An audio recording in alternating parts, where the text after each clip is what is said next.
অনেক কিনলে হ্যাঁ আসছি দে আমি শুনিলাম দে এটা ওকে ঘূর্ণিঝড় আইবার হতা ছিল ইবে সাইবেলা আসছি তো মনে করছিলাম যে মনের দুঃখ জায়গা আছে ঘূর্ণিঝড় দিবা লাগম এখন আয় দেখতে ঘূর্ণিঝড় নয় তারপর আর সেফটি লেভেলে আর বন্ধু কেন এসছি লগে তার শরীর তো দেখতে লাগে ওনারা মানে যদি ঘূর্ণিঝড় আসতো বাইসে আসে পাতালে উৎ করে উঠা দিতাম এমন হন ঘূর্ণিঝড় শক্তি না যে এতের অতিক্রম এতের ক্রস করে কি এটা আঘাত আনিবে এলে হন ঘূর্ণিঝড় এখনো তৈরি হয়ে বলে আর মনে নর দেখ এতে লেভেলে লগে লয়ে যাচ্ছে। বর্তমানে আছি চট্টগ্রাম নগরীর পতেঙ্গা সমুদ্র সৈকত এলাকাত। ওনারা জানান যে ইতিমধ্যে সারা দেশত বৃষ্টি ধমকা হাওয়া ঝড়ো বৃষ্টি এবং ঘূর্ণিঝড় আইবের যে সম্ভাবনা ইবেলই কিন্তু ইতিমধ্যেই কিন্তু ঘূর্ণিঝড়ের যে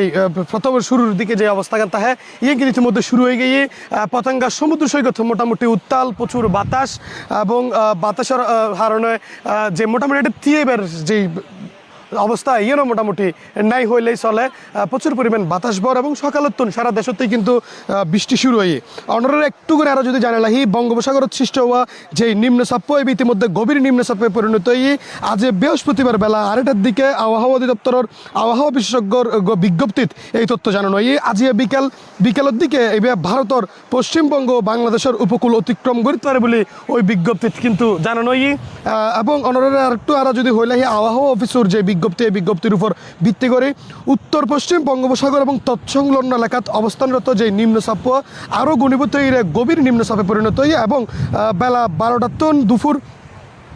বেলা 12টার দিকে চট্টগ্রাম সমুদ্র বন্দর এই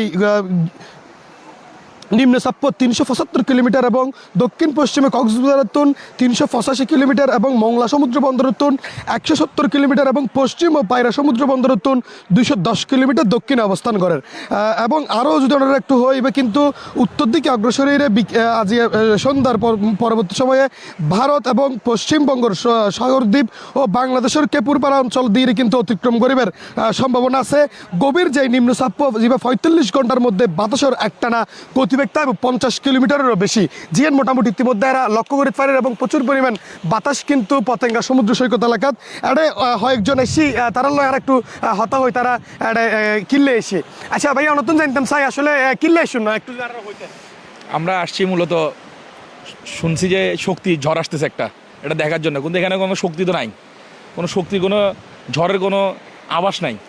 স্বাভাবিকভাবেই আছে দেখতেছি স্বাভাবিক। প্রচুর বাতাস তো আছে। হ্যাঁ বাতাস প্রচুর, অনেক বাতাস, বাতাসের বেগ তুলনামূলক অনেক বেশি, কিন্তু বাকি সব স্বাভাবিক। এই বলতে এখন সাইবেলা আইছি মানে অনেক নিরাপত্তা লড়ার বন্ধুরা লেছেন তো ফাতারে ফেলে দিবে মূলত আর নিরাপত্তা আর বন্ধুরা লাইছি শরীর লিখতে লাগে কিন্তু মানে ফাতালত করে দেওয়া চিন্তা ভাবনা আসিল দিবে যে ঘূর্ণিঝড় আইক আর চাই আমি যা কেন চাইতাম তো কেন এতে ওটা দিলে ঘূর্ণিঝড় এইতেরে ডিহাইনে কেন ওই পারা যায় হালিও চাই দেবে। ধন্যবাদ অনরে দর্শক একজন এক হত হওয়ার প্রচুর পরিমাণ মানুষজন কিন্তু ইতিমধ্যে ঘুরি বেল্লাই পতেঙ্গা সমুদ্র সৈকত পারত কিন্তু এসছি এবং বোধকে পরিবার পরিজন লইরও এসছি আরা দেহির বিভিন্ন এবং সাগর পাড়ার যে বাতাস এই বাতাস তারা উপভোগ করেন এবং ইতিমধ্যে ওনারা দেখতে লাগুন ঘুরি ঘুরি কিন্তু বৃষ্টিও শুরু হয়ে গিয়ে হালকা বৃষ্টি ফরের এবং এবার হয়তো বা ধীরে ধীরে আরও বাড়িতে পারে এবং বাতাসের গতিবেগ কিন্তু কন্টিনিউসলি বাড়াতেই আছে এবং ওনারা আরেকটা বিষয় ওরা জানালাহি যত ইতিমধ্যে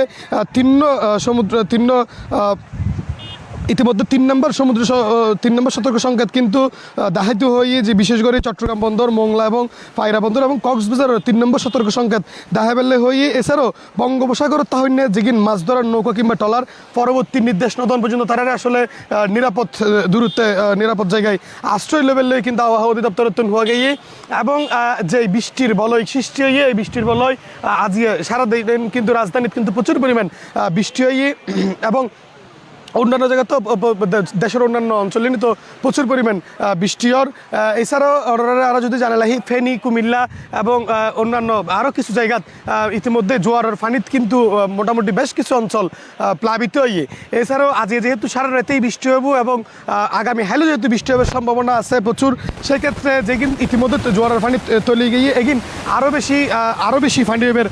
সম্ভাবনা আছে এবং ব্যাগগুন্ডুরের নিরাপদ আশ্রয়ে তাই বেললে হয়ে গিয়ে এবং সতর্ক সংকেত হয়তো বা লাইতের মধ্যে আরও বাড়িতে পারে এবং এখনো পর্যন্ত যে পর্যটক এসি পতেঙ্গা সমুদ্র সৈকত এলাকাত তার মধ্যে আর কিছু পর্যটকের দেখি যে উত্তাল হইল সাগর তারা কিন্তু নিচে নামিয়ে ফানিত যে আনন্দ করার এরিম্য আর দেখি এবং তারা আসলে কেউ একজন এরিমে বাধা দিব কিংবা তুলে দিব এরিমে কেউ আর দায়িত্বশীল হনকের নদী এবং সগুত ন পরে এবং এছাড়াও ওনারা আরেকটু করে জানা লাহি যে বাংলাদেশের সেন্ট মার্টিন যে দ্বীপ ওই দ্বীপও তো কিন্তু ইতিমধ্যে জোয়ারের পানিতে প্লাবিত হয়ে এবং ওই দ্বীপ অঞ্চলে তো ইতিমধ্যে প্রায় জায়গা জোয়ারের পানিতেই প্লাবিত হয়ে এবং আবহাওয়া অধিদপ্তর সর্বশেষ যে তথ্য যে আপডেট ইয়ান ওনারা ইতিমধ্যে যেটুকু করার হাসা আছে ইয়ান হলদি আজিয়ে এবং আগামী হালিও বৃষ্টি হবে সম্ভাবনা প্রচুর এবং এরই পরিপ্রেক্ষিতে কিন্তু যে ঘূর্ণিঝড় এই ঘূর্ণিঝড়ের কারণে কিন্তু 3 নম্বর সতর্ক সংখ্যা চট্টগ্রাম মোংলা এবং পায়রা বন্দরের দায়িত্ব হয়ে এবং এবার সামনে হইতে আরও বাড়িত পারে এবং বৃষ্টি লাগাতার যে বৃষ্টি এই বৃষ্টি অনবরত তাইবু এবং পরবর্তী আপডেট আইলি আর অবশ্যই ইয়ার ওনারা জানানোর চেষ্টা করছম পতেঙ্গা সমুদ্র সৈকত এলাকার এইটুকুই আসিলার হাসে সর্বশেষ।